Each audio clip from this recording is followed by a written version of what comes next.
Bună seara, dragi telespectatori! Bine v-am regăsit la o nouă ediție a emisiunii Picătura de Lumină. Înainte de a vă prezenta invitatul, vreau să fac o precizare.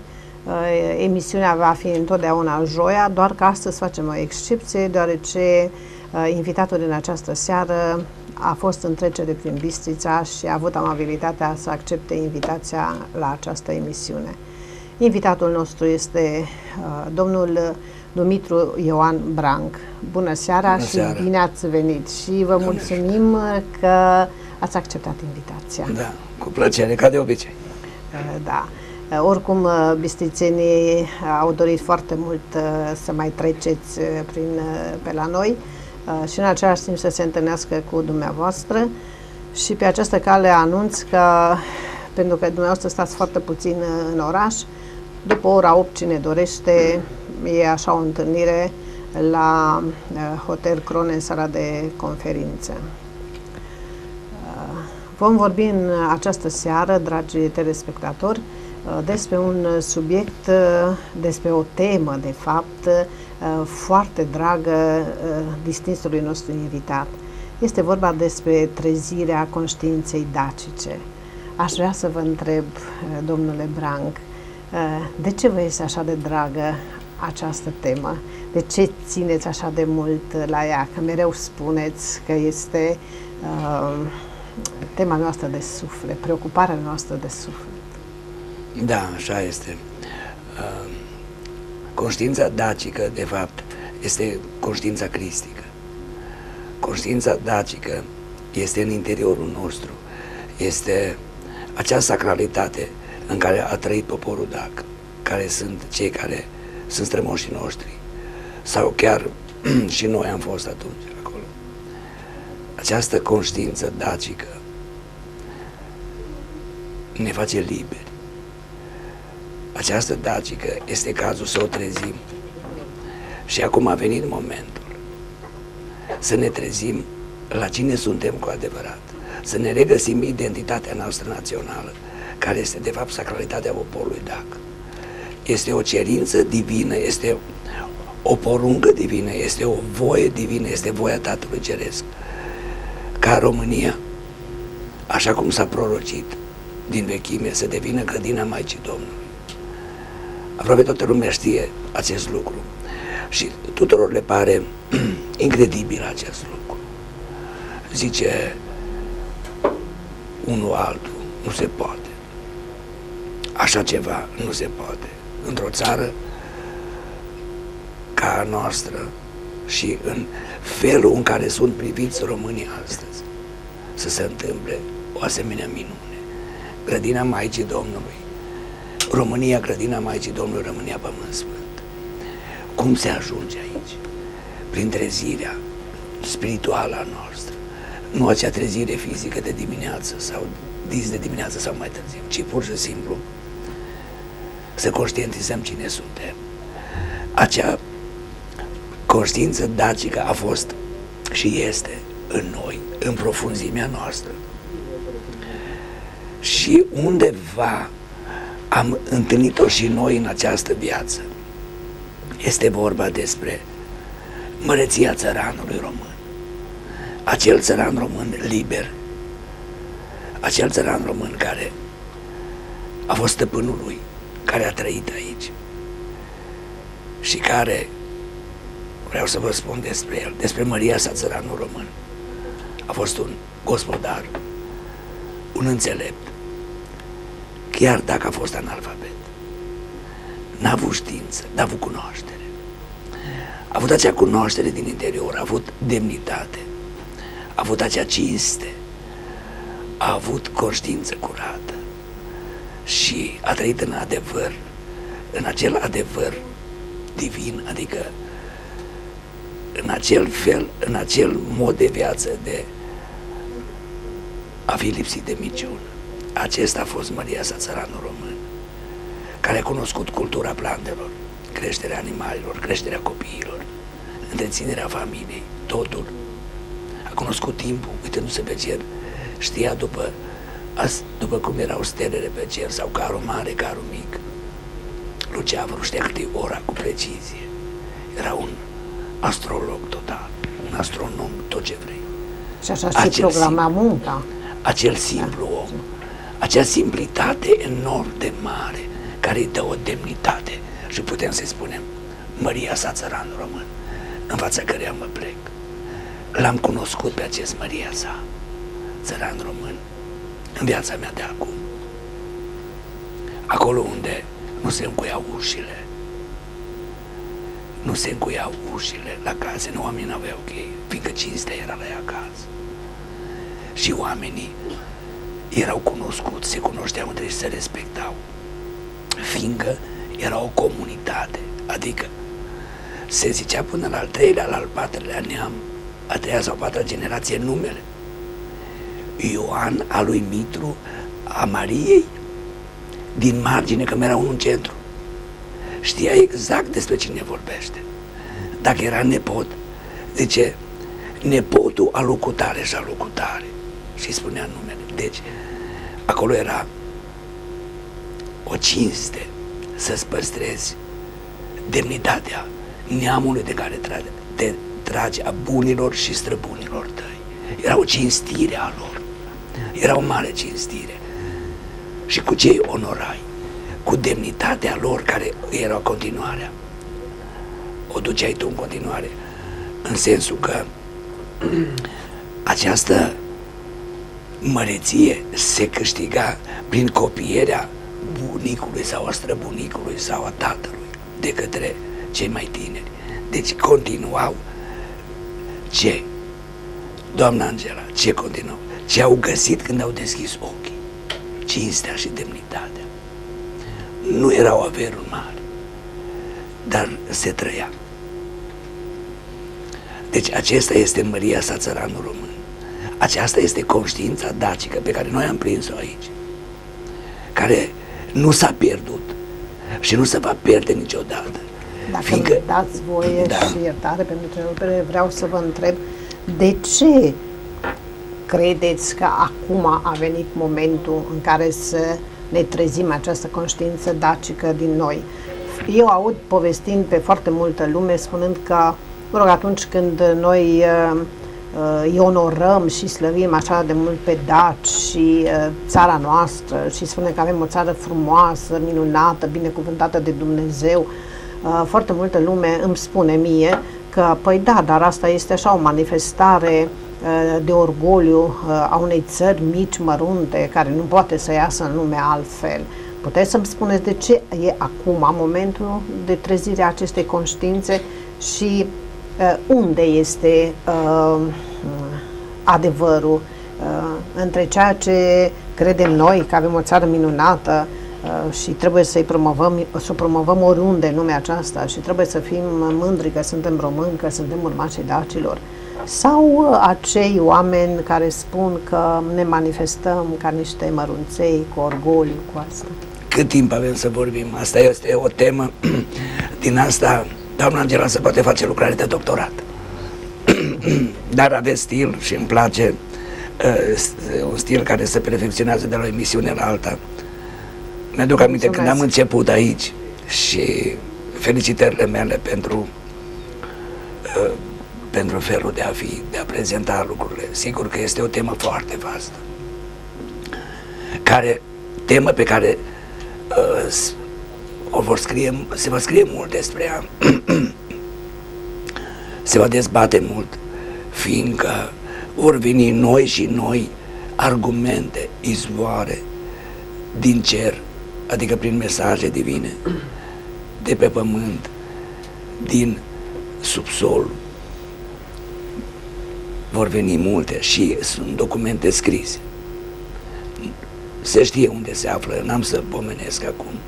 Nu e momentul, trebuie să nu este momentul, corect, dar există și scris despre marele adevăr al Daciei.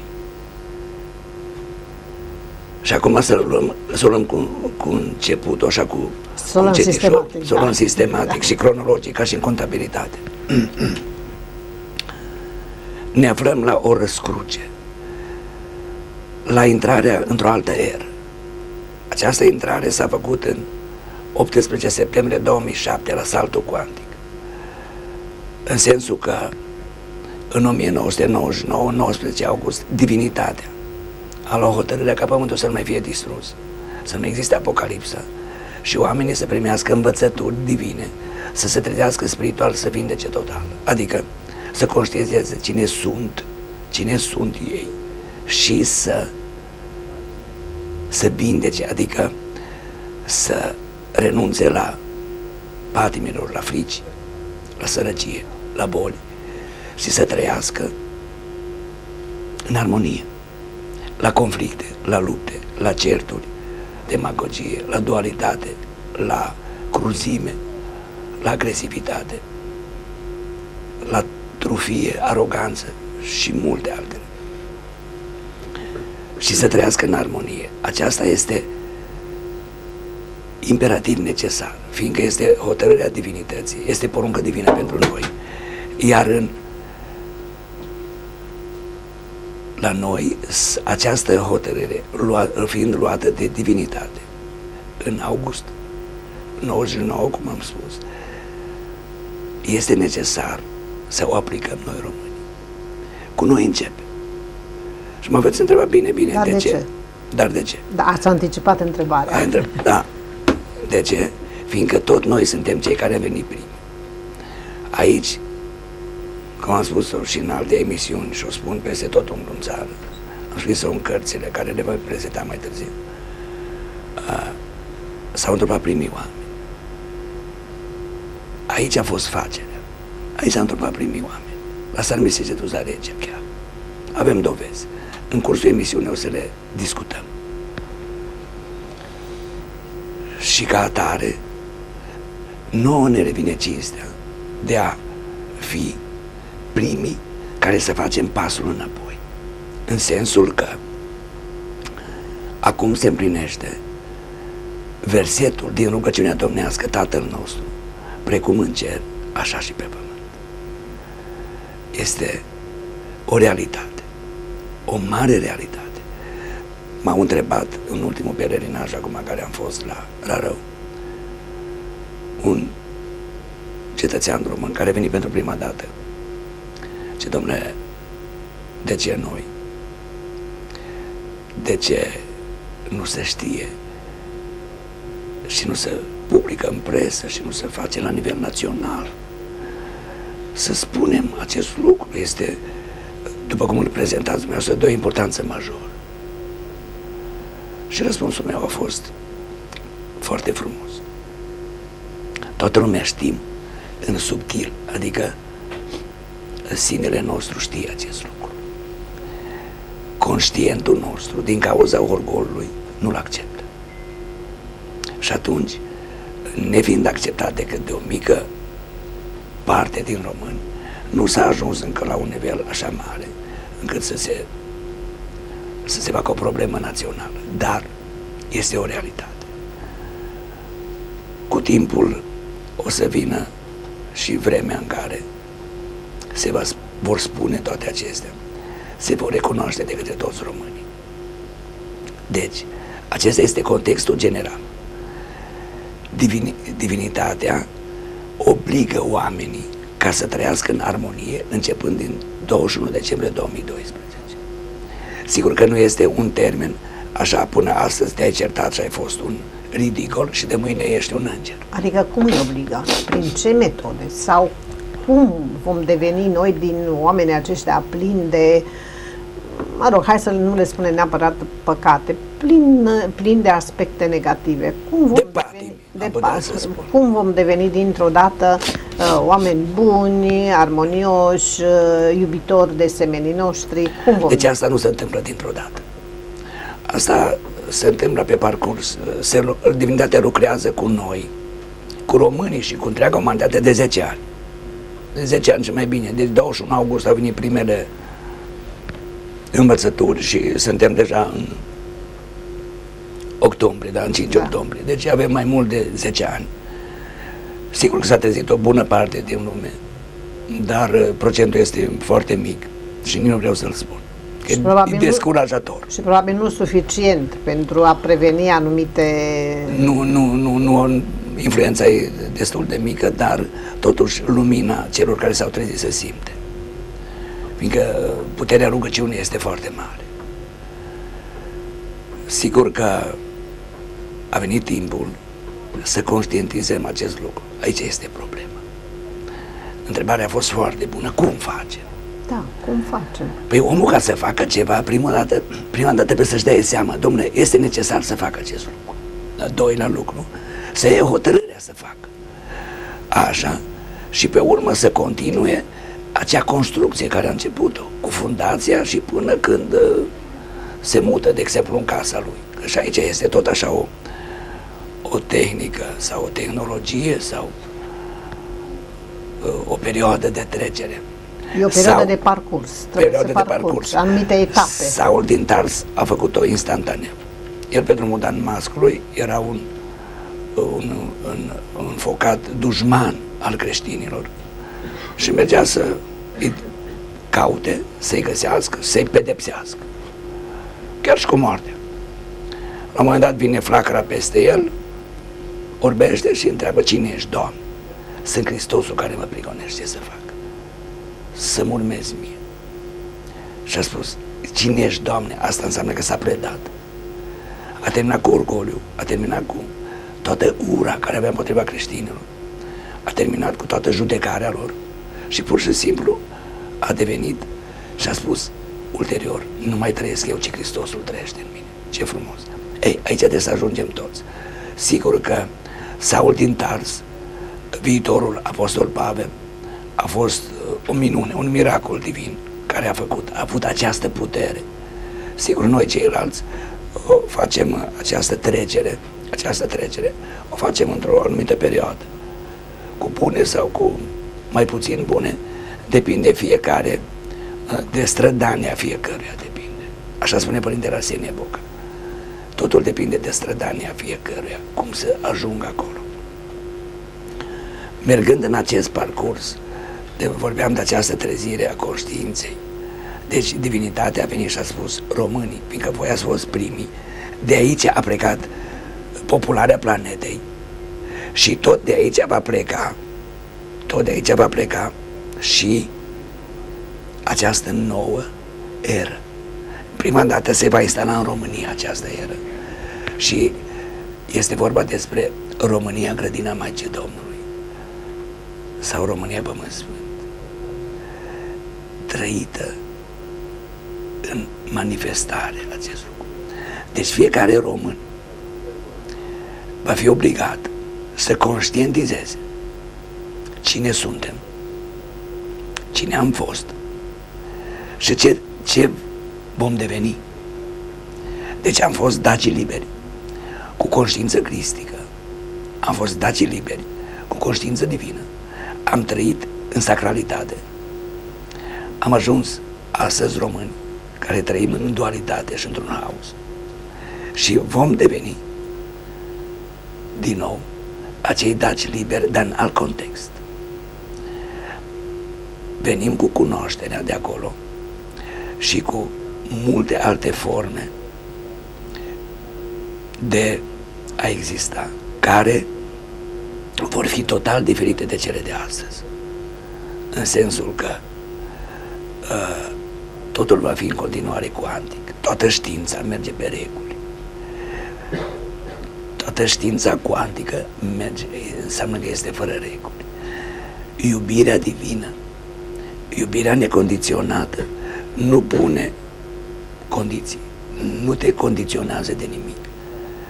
Deci totul este și se rezolvă prin alchimie divină. Ce înseamnă alchimie divină? Transformare divină. Acesta este ceea ce noi am fost. Dacă avem timp, o să vorbim despre ceea ce a făcut dacii, despre aurul dacic, cu acea mare alchimizare care au făcut-o ei, deși au făcut sau ne-au făcut munții de aur de 24 de carate. Pe care atâția îi râvnesc. Păi Ardealul pentru asta este râvnit de toată lumea. Dacă Ardealul e cunoscut pentru acest mare tezaur sau această mare comoră care există acolo. Păi cum spunea un fost invitat aici, Vladimir Brilinski, că doar 5% este descoperit în arealul Sarmisegetuzei, Munții Orăștiei, nu Sarmisegetuza, în Munții Orăștiei, despre ce înseamnă comorile dacice. Ce înseamnă viața dacică. Da. Viața în general. Da. Fiindcă acolo în pământ există multe dovezi, dar deocamdată 95% este tăcere. Ei, această tăcere va veni în vremea să fie întreruptă și să iasă, știi cum se spune în Evanghelie, vor ajunge pietrele să vorbească. Fiindcă pietrele au conștiință, știu, nu că au conștiință, au acolo înmagazinată energia. Au informația. Asta era.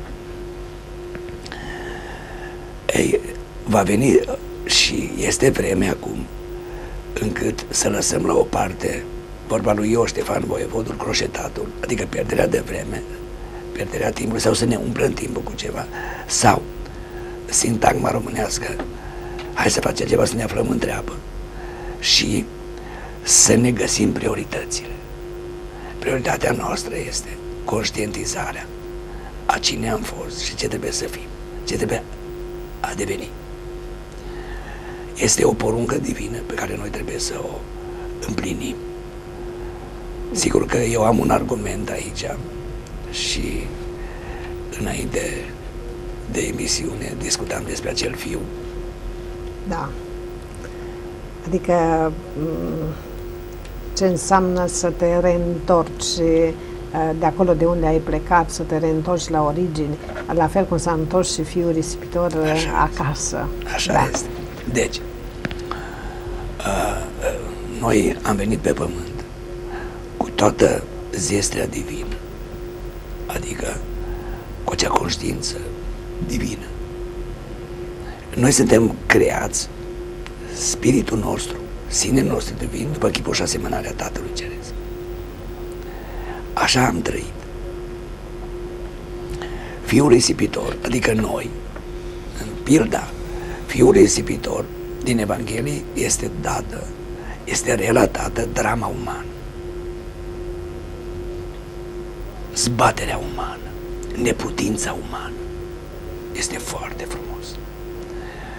Și cu îngăduința dumneavoastră vreau să dezvolt puțin. Da, chiar vă rog. Fiindcă este interesant. Da, o să vă rog frumos să dezbatem acest subiect care este așa de interesant, atât pentru noi cât și pentru telespectatori, după o pauză de publicitate. Bine.